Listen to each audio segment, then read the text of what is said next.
para que estén presentes. Aquí con invitación de Ronald, bueno, que ya lo enseñé hace algunos años. Como estudiante, entiendo que todos ustedes se presentan acá porque quieren conocer algo del tema, y eso habla bien de ustedes, son unos buenos estudiantes. Tengo mucha fe en bastante de ustedes, en realidad, a lo que les he enseñado, ojalá haya quedado algo claro de lo que hemos visto. Bueno, yo soy Luis Guerrero Villarriza, va a tratar uno de la regional Lambayeque.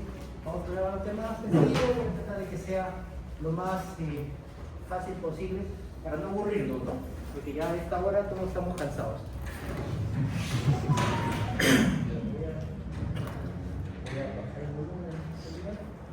Primero, como el tema de diarrea, creo que es una patología bastante frecuente que hemos visto y que hemos sufrido, ¿no? Todos nosotros hemos padecido el tema de diarrea, definitivamente. Y luego hay en nuestra familia, amigos, parejas, conocidos nos han consultado sobre el tema de diarrea. Entonces tenemos que conocer qué es la diarrea, ¿no? Y para ello la OMS ha definido hace muchos años, teniendo en cuenta tres parámetros muy importantes. Uno, la frecuencia, otra, la consistencia y otro, el volumen. La frecuencia dice que es más de 3 deposiciones al día, y la consistencia tiene que ser líquidas o blandas, y tiene que tener un volumen más de 100 gramos al día. Definitivamente nadie se va a poder medir la diarrea, ¿no? Nadie lo va a poder medir en volumen, pero aproximadamente dice que nosotros en volumen hacemos 100 gramos, o en peso tenemos 100 gramos de diarrea al día, ¿no? Y entonces uno conoce pues, su ritmo, ¿no? Su ritmo evacuatorio, y si este se sobrepasa al usual, sobre todo en la consistencia, se transforman en líquidas o blandas, pues vamos a estar frente a un cuadro de diarrea. Por si acaso, ustedes me han escuchado quizás, o quizás les pasa, o algún conocido también, y muchas veces el baño no significa un sinónimo de diarrea. Uno va al baño porque quiere responder un mensaje, no quiere que lo vean, o de pronto va al baño y hace sus expresiones normales, puras, como usualmente las hace, eso no es diarrea. ¿Ya? Eso no es diarrea. Eso se denomina pseudodiarrea y significa, o más o menos tiene que ver con la defecación frecuente. Para conocer el tipo de deposiciones que uno debe tener, debe existir una uniformidad. Quizás para los doctores, quizás para la doctora, quizás para Ronald o para otro polo también, quizás diarrea puede ser una característica de deposiciones y para otra persona puede ser otra característica de deposiciones. Entonces, para esto se inventó la escala de Bristol, que debe estar registrada en su historia clínica cuando ustedes hablan de diarrea. Y esto está orientado a una escala cuantitativa, características morfológicas de la diarrea. Del 1 al 7, y no solamente nos da la orientación de la diarrea, sino también si el paciente es estreñido. Por ejemplo, si presenta morfológicamente las heces tipo Bristol 1, es un paciente estreñido, mientras que si presenta tipo 7 es un paciente con diarrea. Del 6 al 7 es un paciente con diarrea, ¿no?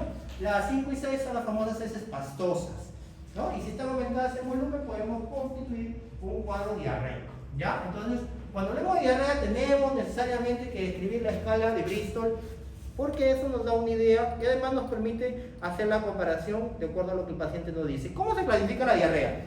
Esta puede ser clasificada de acuerdo al tiempo, de acuerdo al mecanismo fisiopatológico, de acuerdo a la organicidad.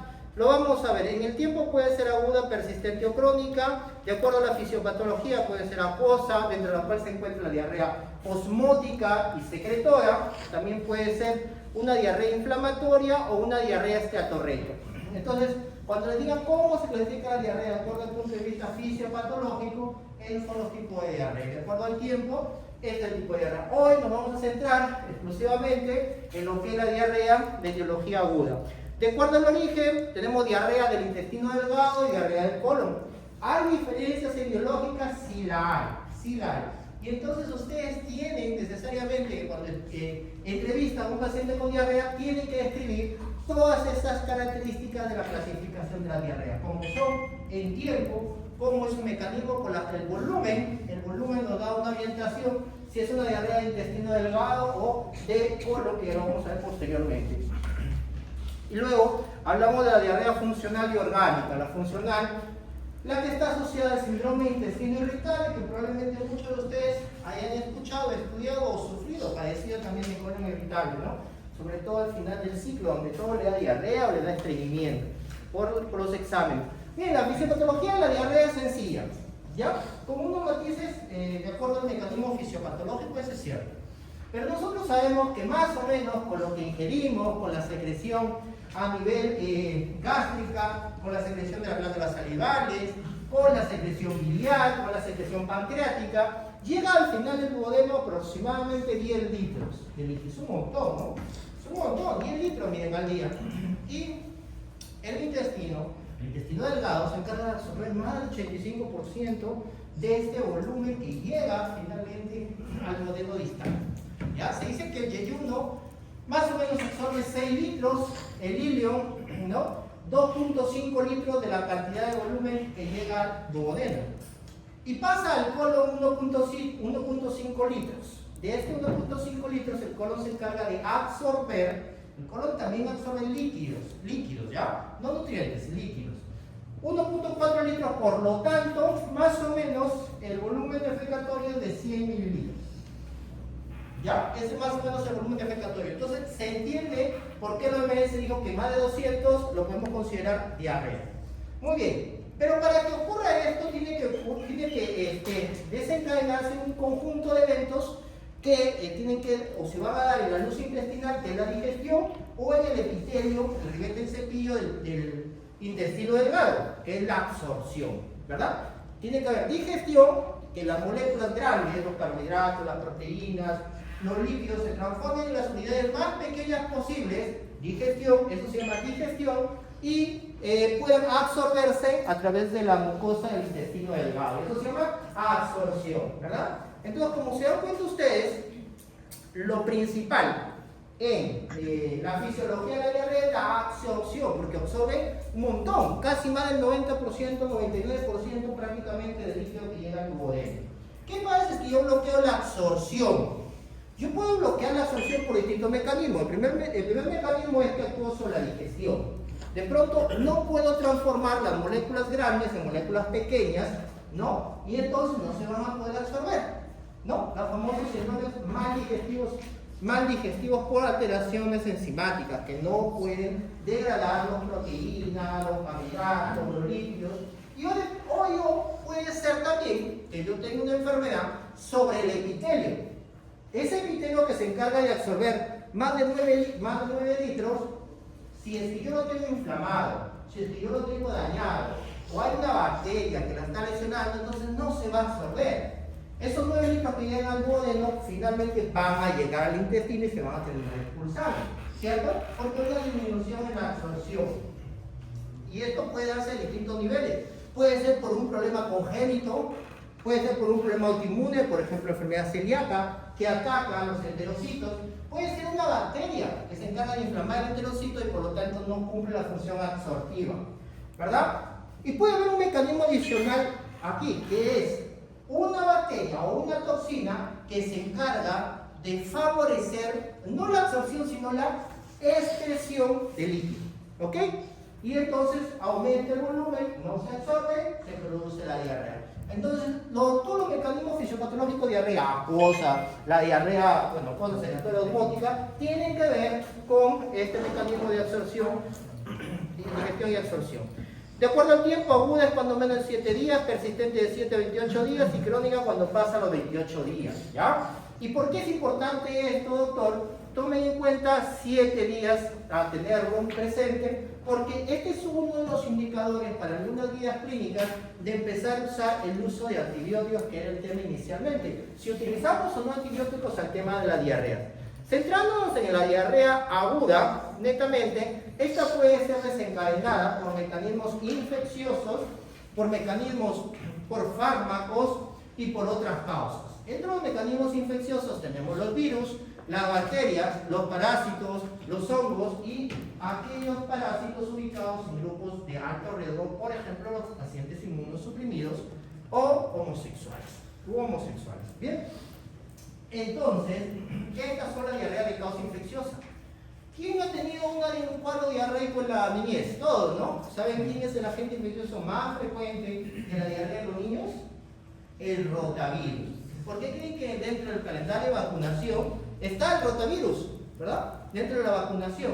Ok, entonces el rotavirus es uno de los agentes infecciosos principales que produce diarrea en los niños. En los adultos, la diarrea infecciosa en su mayoría de veces es bacteriano, ¿ok? Pero no solamente esos agentes infecciosos, también existe la diarrea aguda no infecciosa, o sea, no es encadenada por un agente patógeno. Por ejemplo, el fármaco. ¿Alguien ha tomado alguna vez de ustedes leche magnesia? Sí. Ya, ok, le da diarrea, pues, ¿no? ¿Saben por qué? Es por el magnesio. Es por el magnesio, le da diarrea. Ok. ¿Alguien de ustedes ha tomado metoclopramida alguna vez? Metoclopramida. Bueno, hay fármacos, por ejemplo, los llamados procinéticos, la metoclopramida, la domperidona, la cisaprida, no, la cisaprida, levosulpiride. Hay fármacos utilizados para la diabetes también, ¿no? Hay antiácidos que contienen magnesio, algunos diuréticos, la colchicina, en fin, que pueden producir diarrea aguda y no estar relacionada con un problema infeccioso.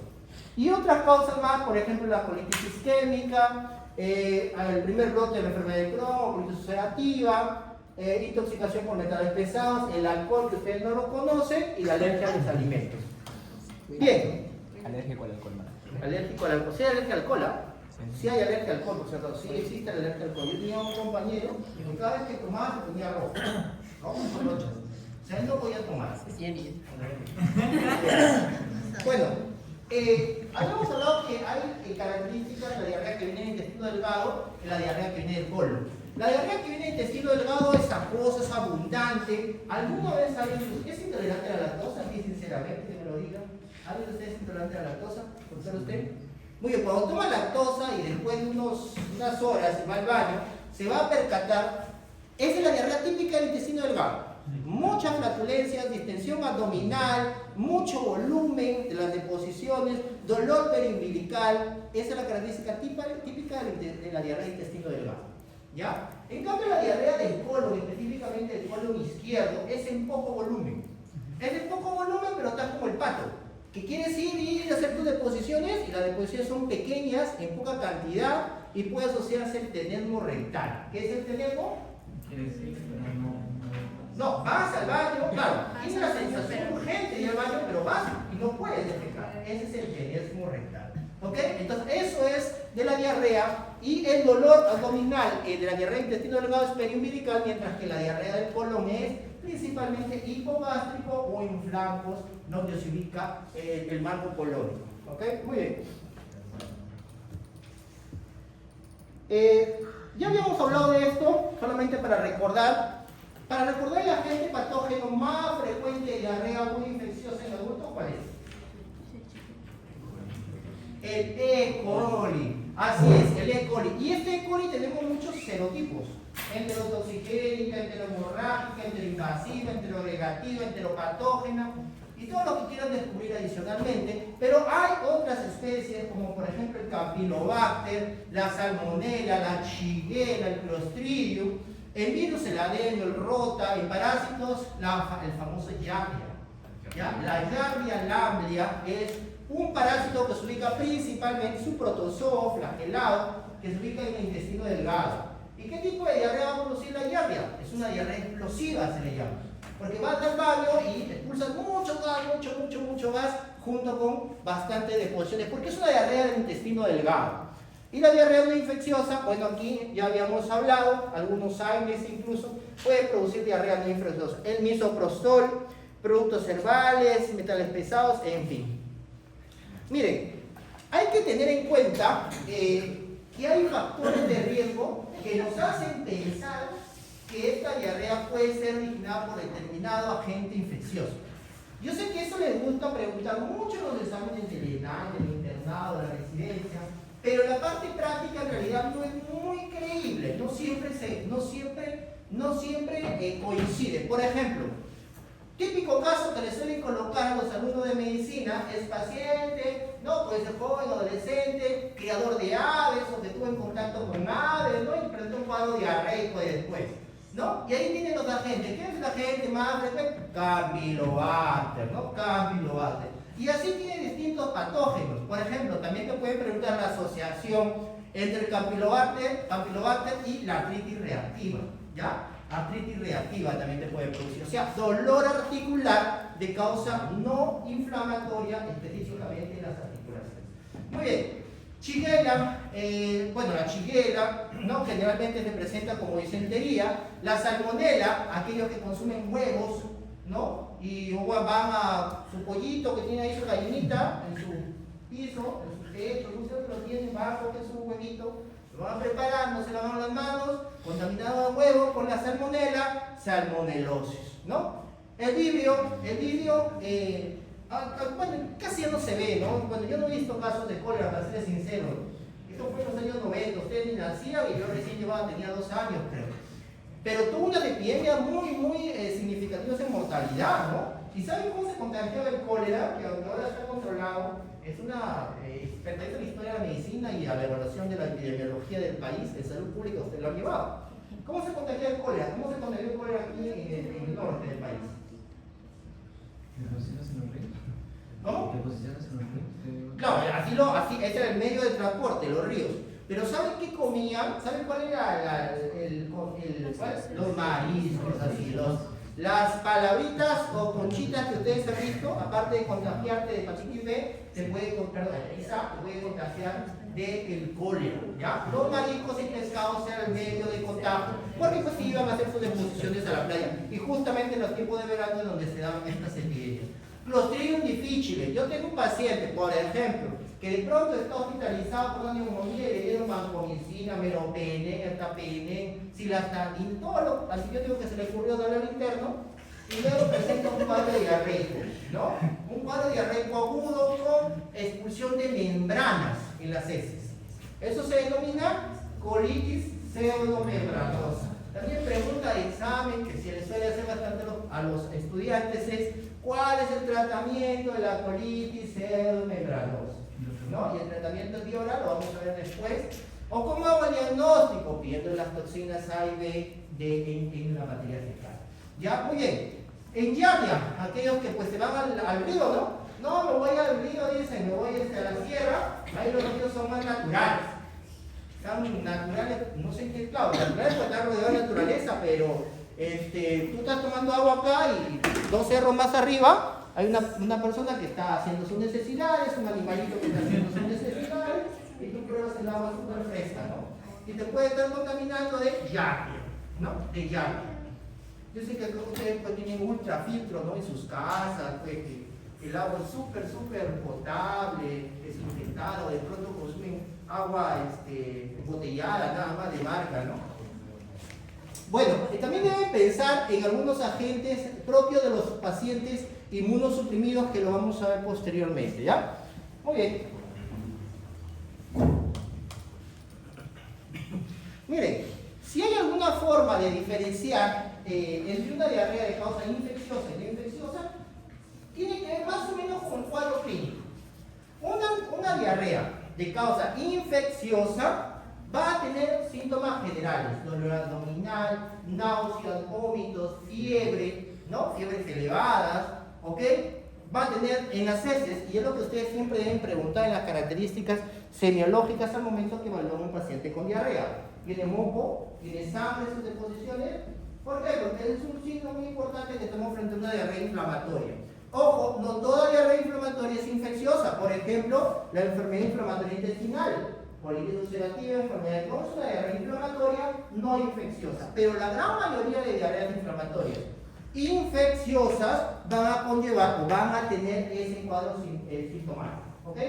Mientras que las diarreas no infecciosas o no inflamatorias, que pueden ser infecciosas también, por ejemplo, el rotavirus te da una diarrea no inflamatoria, pero es infección, es una infección viral, pero no es inflamatoria, no tiene síntomas generales. ¿Ok? No van a tener, las diarreas no inflamatorias no van a tener, o muy poco, sintomatología general de las que yo estoy comentando.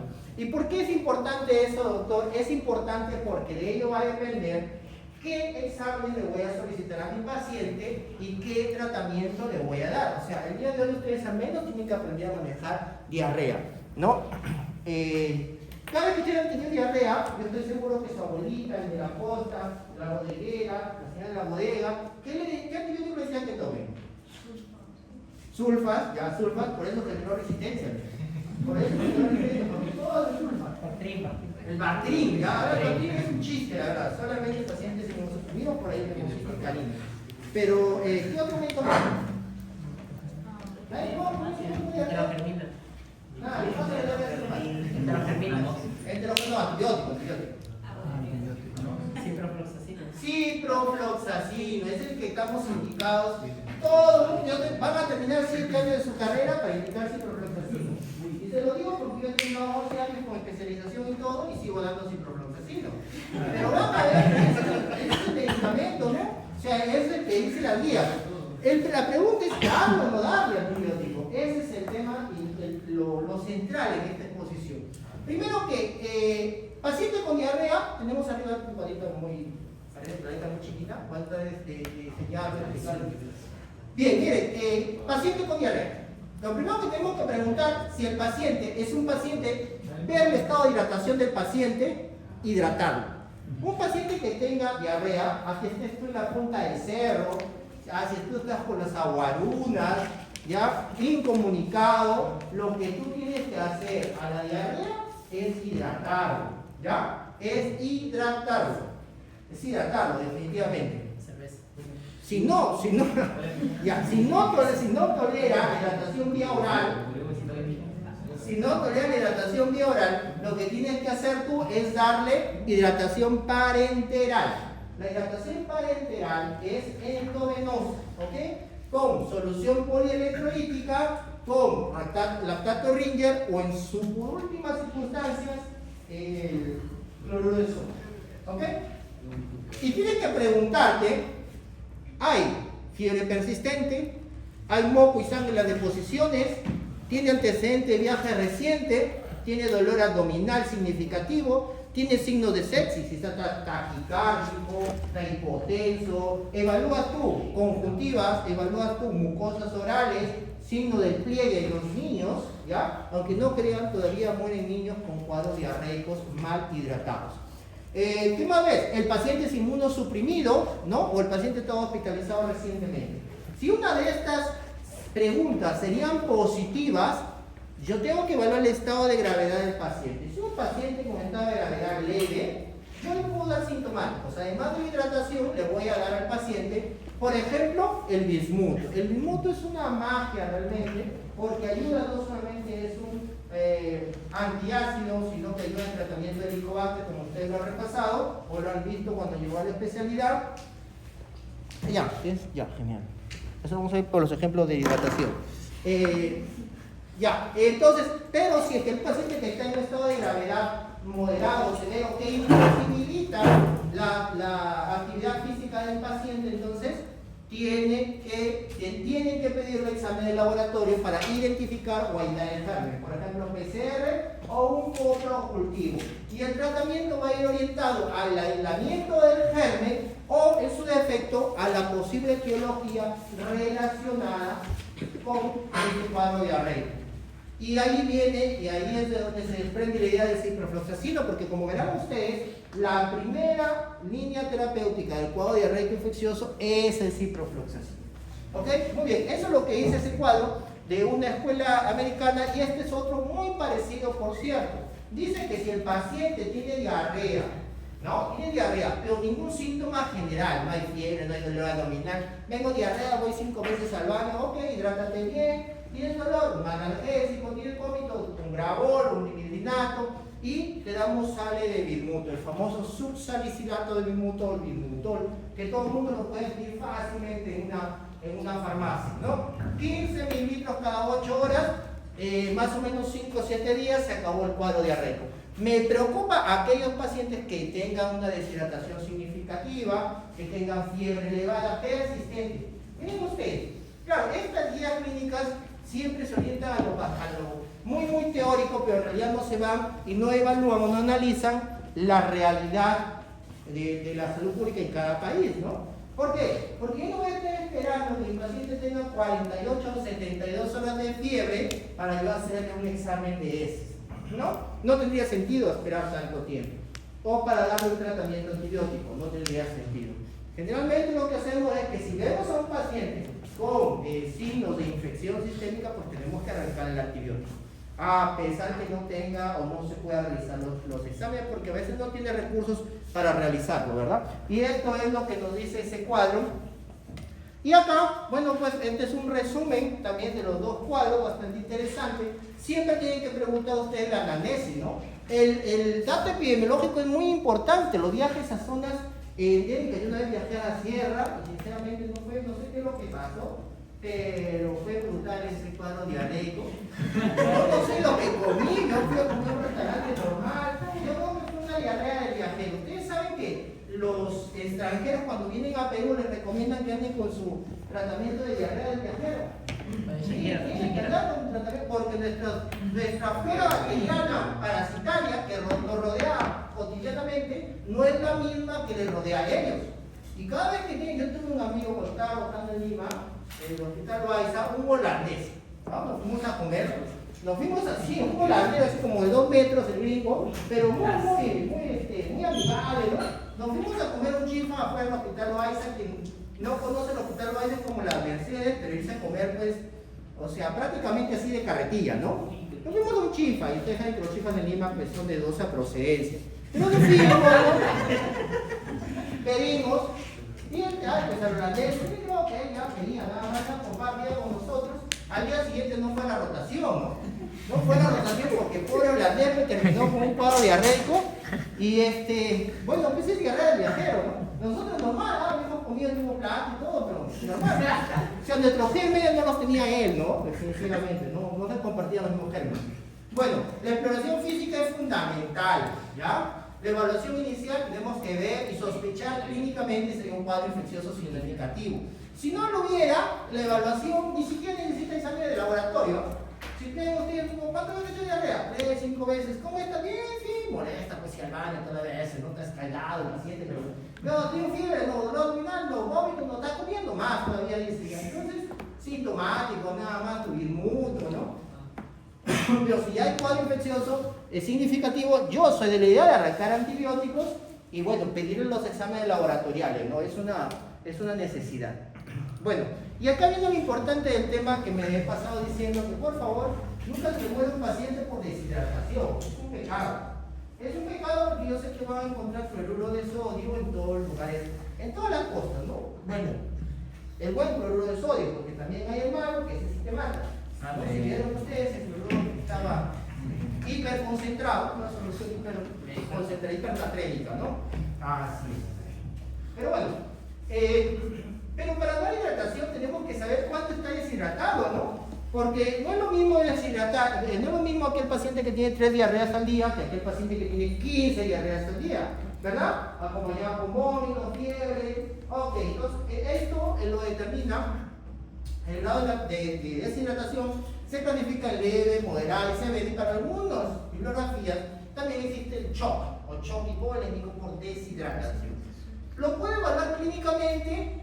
Claro. Por ejemplo, leve es como ustedes, alerta, despierto, ¿no? Quién sabe están con diarrea, por eso han venido a escuchar, a ver si les damos el tratamiento adecuado.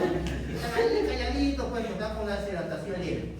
Moderada, están inquietos, irritables, están con los ojos hundidos, o sea, están con la boca seca, ¿no?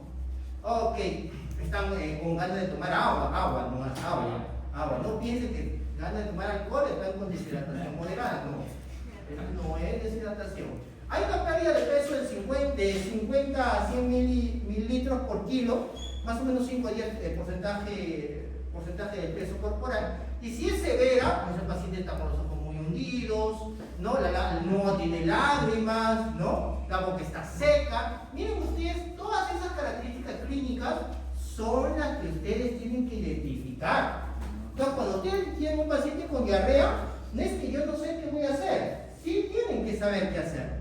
¿Qué van a buscar? Todos esos parámetros. Estado mental, evaluación de los ojos, las lágrimas, la lengua, si tiene, cómo está su sed, llenado capilar, el pulso, ¿no? La pérdida de peso no la van a poder cuantificar fácilmente, pero van a tener una idea de qué grado de deshidratación tiene tu paciente. Y por último, el grado 4, para una bibliografía, es el shock hipovolémico, con hipotensión, taquicardia, ¿no? Y estado severo de afectación de la conciencia. Tú lo mueves y no se despierta por nada, ¿no?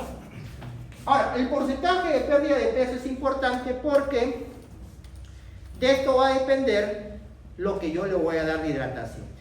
Ya hace mucho tiempo la OMS estableció las sales de rehidratación oral. Unos sobrecitos pequeñitos, que no sé si ustedes tienen la oportunidad de conocerlos, porque estoy seguro que ustedes toman de marca, pero aquel que es del pueblo sabe que conocer las sales de rehidratación oral. ¿Alguien lo conoce?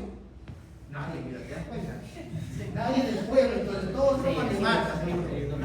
Bueno, alguna vez vayan a la costa, pisan la realidad peruana, sientan lo que siente un paciente tomando esos benditos suelos, ¿ya? Sientan, porque no viene sabor a fresa, no mami, yo quiero sabor a gelatina, a maracuyá, no, nada, ahí toma, al niñito pobre le dan tómate, sabor a chiquita, no, tómate, ya, entonces van a ir a sus costas, van a pisar tierra y le van a decir, den unos sobrecitos de hidratación oral. Y lo van a probar, ¿qué tan rico es el sobre? Muy bien, ¿qué dice? Tiene que tener unas características, tiene que tener un sodio de 60 a 75 mil equivalentes y una glucosa de 75 a 90. Ojo, cuando el paciente está deshidratado, bien, hay que hidratarlo. Si no tiene que hidratarlo, bueno, cualquier bebida le va a hidratar. Lo importante es darle algo para que lo hidrate. Si tienes con qué hidratarlo y le vas a dar una gaseosa, pues comerle la gaseosa, obviamente, ¿no? Se trata de evitar aquellos alimentos que puedan condicionar de por sí aumento de la diarrea. Por ejemplo, la fruta, los lácteos, ¿no? No es que esté contraindicado, porque ustedes leerán en alguna bibliografía, dice zumo de frutas, que es el jugo de fruta. Porque la fruta cuando tú la licúas se transforma en agua con azúcar, ¿ok? En agua con azúcar. No es contraindicado, pero en algunos pacientes puede desencadenar incremento de la diarrea. ¿Cómo se diluye? Diluir un sobre en un litro con agua y la dosis es de un vaso a libre debate con cada disposición que tenga el paciente. Si el paciente tiene un grado de deshidratación leve, hay que darles las sales de rehidratación oral. Si no tolera, no, que son muy feas, que no me gustan, que me dan náuseas, que estoy vomitando, hay que colocar endovenoso, solución polielectrolítica, lactato rígido, que está muy caro. ¿Ya? Yo su suelito fisiológico, que es más baratito, ya es para el pueblo. ¿Cuál es la concentración? 30 mililitros por kilo, ¿ya? 30 mililitros por kilo será en 4 horas, ¿ya? Y se puede pasar el 25% del volumen en bolo, que significa pasarlo rápidamente, y el resto lo pasa en infusión, ¿ya? Entonces, vamos a copiar acá los parámetros para que yo les dé un ejemplo y ustedes puedan calcular ¿cuánto más o menos puede pasar? Es un ejemplo súper sencillo, no es para que se malen. No es para que se malen, es 30 mililitros por kilo. ¿Ya? Esto se pasa en 4 horas, pero puede pasar el 25% en bolo. ¿Qué significa bolo? ¿A qué es bolo? Es pasarlo rápido, ¿ya? Lo más rápido que se pueda. Bien, la deshidratación moderada. La deshidratación moderada es, aquí lo que tú vas a dar los mismos sueros, pero el porcentaje es 60 mililitros por kilo, ¿ya? Mínimo en 8 horas y puede pasar el 25%, es lo mismo, ¿ya? Grado 2, pasa a ser, perdón de mi letra es muy mala, aquel que me conoce nunca va a entender mi letra, igual, 25% en bolo, ¿ya? Y el grado 3, ya pues si uno es 30, el otro es 60, debe ser 90, ¿no? Imagino yo. Miren, esto es una forma de hidratar, porque van a encontrar en la bibliografía distintas formas de hidratación. El detalle siempre va a seguir la estabilización hemodinámica del paciente. Esa es la finalidad de la hidratación. Y la hidratación va de enfoque, o es de acuerdo al paciente. Yo, un cardiópata, no le voy a meter un 5 litros, no, voy a matar. A un nefrópata tampoco le voy a dar 5 litros, no le puedo dar 5 litros. ¿Te das cuenta? A un viejito, no, a un neonato tampoco, no se les vaya a ocurrir. El doctor dijo esto y lo aplico para todos. No, es de acuerdo al contexto, es de acuerdo al contexto clínico, ¿ya? Muy bien, entonces el grado 3, que decía el grado severo, es 90 mililitros por kilogramo, 12 horas, 25% en bolo. ¿Ya? Muy bien, y en el grado de shock es 30 mililitros kilogramo en forma de bolo. Y puedes volver a repetir el bolo hasta que el paciente mejore su pulso, mejore su presión arterial y luego pues lo vas a pasar a cualquiera de estos esquemas una vez que ya lo hayas hidratado adecuadamente. Si es que el paciente no responde a 2 o 3 bolos seguidos, yo tengo que dar, porque acá el choco define la presión arterial, tengo que subir la presión. ¿Y quién sube la presión? Un vasopresor, ¿sí? Por eso es vasopresor. ¿Cuál es? La noradrenalina, que eso ustedes no lo están para manejar, por eso no lo coloco. Antes de hacer un ejemplo sencillísimo, nada más voy a hablar algo de los probióticos, porque hablamos de la hidratación. Ahora los probióticos, seguramente ustedes han escuchado, y acá el doctor Ronald me decía la enterogermina. Yo no sé cuánta literatura haya venido Ronald para recomendar enterogermina. O es que de pronto el boticario de su... Desde clínica. De salud. Ya, el boticario ahí que vive frente de su casa le dijo toma enterogermina y él lo tomó. Miren, en realidad es un poco controversial el uso de los probióticos, ¿ah? Es controversial. Algunos estudios mencionan que sí tiene una mejoría. ¿Cuál es en qué mejora el cuadro diarreico? En acortar el tiempo de duración de la diarrea. O sea, de 5 o de 7 días lo pasa a 4.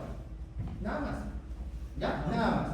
Luego que mejore, o sea, no está totalmente definido. Si hay alguna indicación donde se puede utilizar probióticos, es en los cuadros diarreicos asociados a uso de antibióticos. El antibiótico barre con la flora intestinal y la diarrea, pues no, obviamente. ¿Y cuáles son los mecanismos? Todos esos mecanismos se han sustentado para decir que el probiótico podría tener alguna utilidad en este tipo de pacientes. Muy bien. Tenemos otro grupo de medicamentos llamados antisecretores. Y ahí está el que yo hablaba, el subsalicilato de bismuto. Y otro medicamento más que probablemente nunca lo hayan escuchado y yo tampoco, la verdad. ¿Por qué? Porque no hay en el menú esos medicamentos, ¿sabes? El clofelemer, el saldería, eso no hay.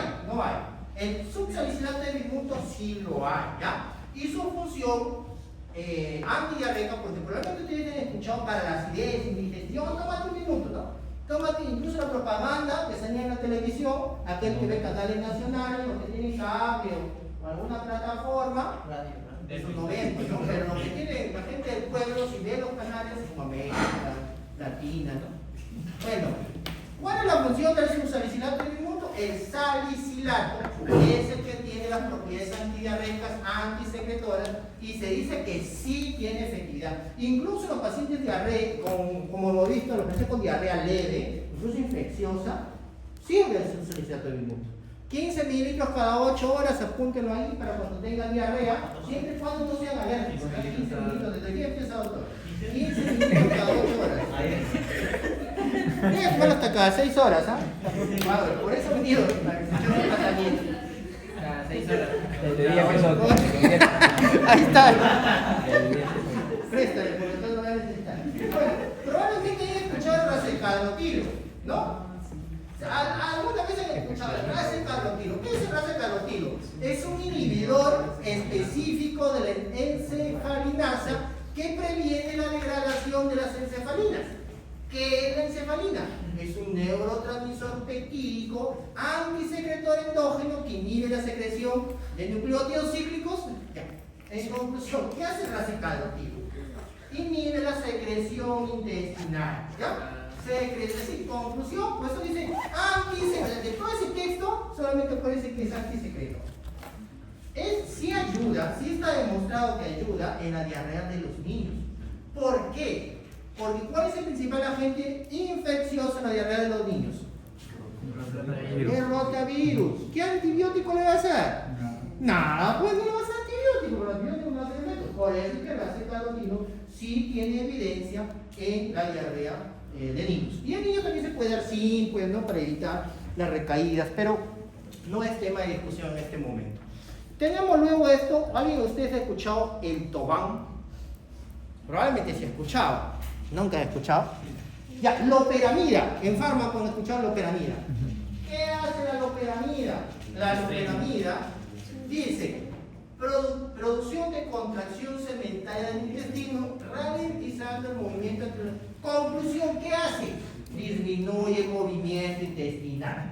Si tú tienes diarrea es porque tienes mucho movimiento intestinal, uno de los mecanismos fisiopatológicos. ¿Qué es lo que hace la loperamida? Disminuye el movimiento intestinal, pero además también tiene un efecto secundario porque conduce o produce una disminución de la secreción mucosa del intestino. Es muy útil para la diarrea del viajero, leve moderada. Ojo, hay que tener cuidado porque está contraindicado la diarrea de pelotina infecciosa demostrada. Si no lo acompañas de un antibiótico, si de pronto tu paciente llega con diarrea, deposición de ¿cómo? Así es, megacolon tóxico. Hay que tener mucho cuidado, ¿no? Porque si el paciente llega pues con diarreas, tiene fiebre, lo ve deshidratado, dolor abdominal, las deposiciones son con moco, sangre, y le dan loperamida, sin antibiótico, le puede conllevar el desarrollo de megacolon tóxico. Y una de las complicaciones posterior al consumo de la loperamida, después de los cuadros diarreicos, es que te puede dejar con estreñimiento. Constipación post uso del cuadro diarreico. ¿Ya? Te puede dejar con estreñimiento. En los niños no se debe utilizar tampoco, ¿ya? En los niños no se debe utilizar. Muy bien, y la dosis es viene presentación de 2 miligramos, dice que sea 4 miligramos, para alguna literatura máximo 8 miligramos día, para otra 12 miligramos día como máximo, ¿ya? O sea, como decirte, entre 4 a 6 tabletas al día aprox que debe tomar de loperamida. No, ya Ronald tiene las diapositivas, ahí lo copian. Salvo que quiera salir y comprar en la farmacia. Bien, miren, este es el tratamiento antibiótico, ¿ya? Miren, ¿cuánto se limita? Mira, 7 años estudiando para que termines de especialista recetando ciprofloxacino, cipromicina, levofloxacino, ofloxacino, rifaximin. Todavía no estamos ahí, para eso está. Ya, miren ustedes, no hay diferencia estadística, ya no hay diferencia estadística, dice que es lo mismo utilizar dosis única, por ejemplo en la citro de 1 gramo, ¿no? Dosis única, o en su defecto puedo utilizar 500 miligramos día por 3 días. Citro, 500 miligramos, aquí sí es por 2 días, 2 veces al día, por 3 días, ¿ya? Entonces lo puedo utilizar como dosis única o lo puedo dividir en varios días de dosis. Ok. Luego viene esta tablita que es el tratamiento empírico. ¿Qué es empírico? Es aquel tratamiento que yo doy o damos en nuestra realidad. Porque de pronto no tiene para hacerse un coprocultivo, a 80, 100 soles, ¿no? No, doctor, mejor no el tratamiento, no se lo hace y termina complicándose el paciente. Entonces, hay que darle tratamiento, pero no hay que darle porque se nos ocurre darle. Hay que darle con sustento científico, y eso está determinado. Primera línea, ciprofloxacino. En su defecto, podríamos utilizar en segunda línea acitromicina, pero hay que tener mucho cuidado con el otro que es el Bactrim, porque tiene mucha resistencia a antibióticos porque es utilizado desmesuradamente. Y aquí está la respuesta a las preguntas de exámenes que dice ¿cuál es el tratamiento del Clostridium difficile o de la principal causa de diarrea del paciente hospitalizado? Es la vancomicina como primera línea o en su defecto el metronidazol como segunda línea. Si es diarrea del viajero, por si acaso si ustedes van a viajar al extranjero o si van a viajar a otro lugar que no han ido nunca, vayan con su ciprofloxacino. Yo desde el viaje que hice a la sierra llevo siempre mi ciprofloxacino ahí en mi mochila, por si acaso. Podemos también utilizar como segunda línea la rifaximina. Ojo, la rifaximina no es la rifampicina, no se vayan a confundir. La rifaximina es un antibiótico endoluminal con tasa de absorción muy bajo y si recuerdan ustedes se utilizaba para el paciente que tenía encefalopatía hepática. ¿Ya? Encefalopatía hepática. Y sospechan del parásito metronidazol o nitazoxanida. ¿Ya? En las dosis que están indicadas ahí. Pero también tenemos antibióticos para gérmenes específicos. Por ejemplo, ¿cuál es la principal indicación para tratar el campylobacter si es que ya lo identifiqué? Acitromicina. Si encontré diarrea, puedo utilizar nitazoxanida, tinidazol, metronidazol como segunda línea. Si encontré, por ejemplo, salmonela, ceftriaxona, ciprofloxacino. Si encontré shigella, ciprofloxacino, ceftriaxona. Si encontré vibrio cólera, pregunta de examen, ¿cuál es el tratamiento del cólera? Doxiciclina. Doxiciclina, en su defecto ciprofloxacino. Y al enzima enterocolítica, el trimetropinsulfametoxazol, que es el Bactrim. Ya, o sea, sí existe tratamiento de primera línea y segunda línea de acuerdo al germen, pero si yo no he encontrado el germen, no lo he podido identificar, tengo que darle tratamiento empírico. Que finalmente termina todo en ciprofloxacin. Miren, si ustedes ocurren viendo la diarrea, ya muy infecciosa por algunos agentes determinados, puede producirles eritema nodoso, glomerulonefritis, Guillain-Barré, la anemia hemolítica. ¿Quién está, por cierto, una pregunta también de examen que le hicieron recordar, relacionado con el síndrome urémico hemolítico? La E. coli enterohemorrágica, la que tiene la toxina chiga, ya, el O257H7, es la bacteria relacionada con el síndrome urémico hemolítico, ¿ya? Eso siempre preguntan también. ¿Ah? E. coli enterohemorrágica. No sé si lo escribiré bien, pero es así. E. coli, esta debe ser en mayúscula. E. coli enterohemorrágica. Toxina chiga. Así se escribe, ¿ya? O 157H7. Específicamente este tipo. ¿Ya? Ok. Y antes de terminar, voy a ponerles un ejemplo para que puedan hacer un cálculo ustedes, porque esa es la última diapositiva. Como un ejemplo fácil. Es un paciente varón de 50 años, ¿ya? Que tiene deshidratación. Vamos a calcular de cuánto el grado de deshidratación. Para el grado 1, tiene intolerancia oral, ¿ya? No a grado 2, grado 3, y eso sí es un paciente chocado. Sería grado 4. Para saber qué es chocado, pues tienen que saber la definición de chocado.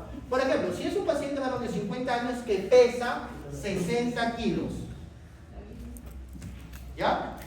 Grado 1, ¿cuánto yo le indicaría al paciente? Multiplico 30 por 60, sería 3 por 6, 18. Vamos 0, 0 por 0, 0. 1.800. 1800 mililitros. Esto yo lo tengo que pasar en 4 horas. ¿Ya? En 4 horas. La indicación es 1800 mililitros pasar en 4 horas. Pero si yo quiero pasar el 25% en bolo, ¿cuánto tendría que pasar?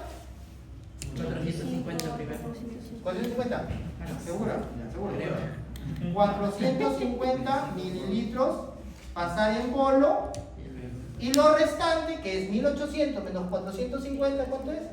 1350. 1350 pasarlo en 4 horas. Ya, deshidratación de grado 2. 3.600. ¿Cuánto sería el volumen total? Este es volumen total. ¿Cuánto es el volumen total?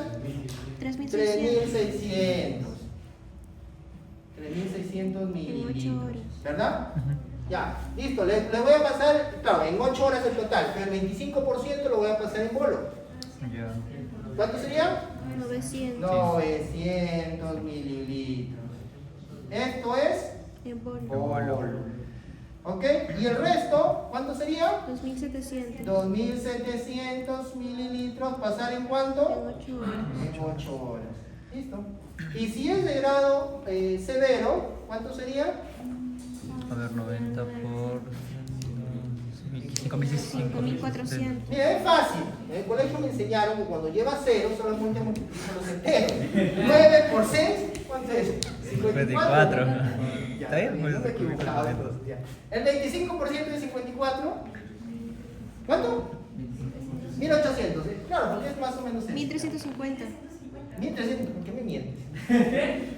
1350. Esto lo voy a pasar en Polo. bolo. Ya la enfermera dice bolo, ella ya sabe ya.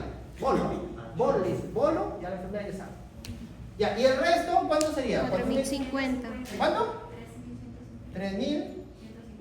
Ya, esto lo voy a pasar en 12 horas. ¿Ya? Bien. Ya. Ok. No, el pancreatitis es distinto, es distinto. Ok, supongamos que el paciente está chocado, ¿ya? Si el paciente está chocado, yo le voy a pasar en bolo 30 mililitros. Si el paciente pesa 60 kilos por 30 sería 1800 mililitros. Esto va a ser el bolo. Claro.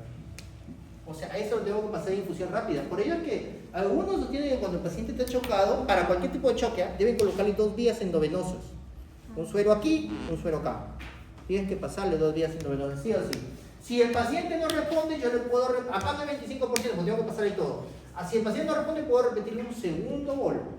Si el paciente ya respondió, pues voy controlando su presión arterial, su frecuencia cardíaca, mucosas orales, que el paciente ya despertó, ¿no? ¿Dónde estoy? O sea, porque ahí está chocado. El paciente está somnoliento, está comatoso incluso, ¿no? Muy bien. Entonces ya lo puedo pasar a cualquiera de estas, generalmente voy a retroceder al que sigue, ¿no? Al anterior. ¿Ya? Entonces no es nada difícil hidratar a un paciente. Por último, si no se acuerdan, probablemente no se van a acordar. También ya se olvidaron todos. Evalúen el estado de hidratación. ¿Ya? Evalúen el estado de hidratación. Si es una hidratación leve, 300, 500. Si es moderada, 500, 1000. Si es severa, 1500. ¿Ya? Así, más o menos. Ya lo van tanteando también, por lo menos 1500 no pasa nada, sigue seco. Que se dale más agua. Pero también la finalidad de colocar esto también es hidratar las funciones vitales. Ver presión arterial, frecuencia cardíaca, las mucosas orales, hidratación mediante el flujo renal. Ver que el paciente orina. Eso es fundamental. ¿Ya? Muy bien, hemos terminado, chicos.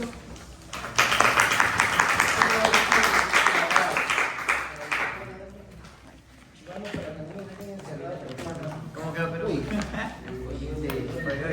Bueno, que lo hagan más seguido. Yo estoy seguro que varios de docentes van a quererlos apoyar. Porque todos hemos pasado por una sociedad de medicina, ¿no? Así que háganlo más seguido, porque yo sé que muchos les van a ayudar y quizás ahorita puede haber unos cuantos, pero puede haber más, en otros casos, depende del horario también, a mí se me dificulta mucho en el día, las cosas tengo tiempo en la noche, entonces quizás la hora también es un poco complicada. Pero bueno, a los que me conocen y a los que no me conocen, con gusto para ayudarles, para guiarles, también diría este trabajo de investigación, también es muy bonito y es bastante importante. ¿Ya?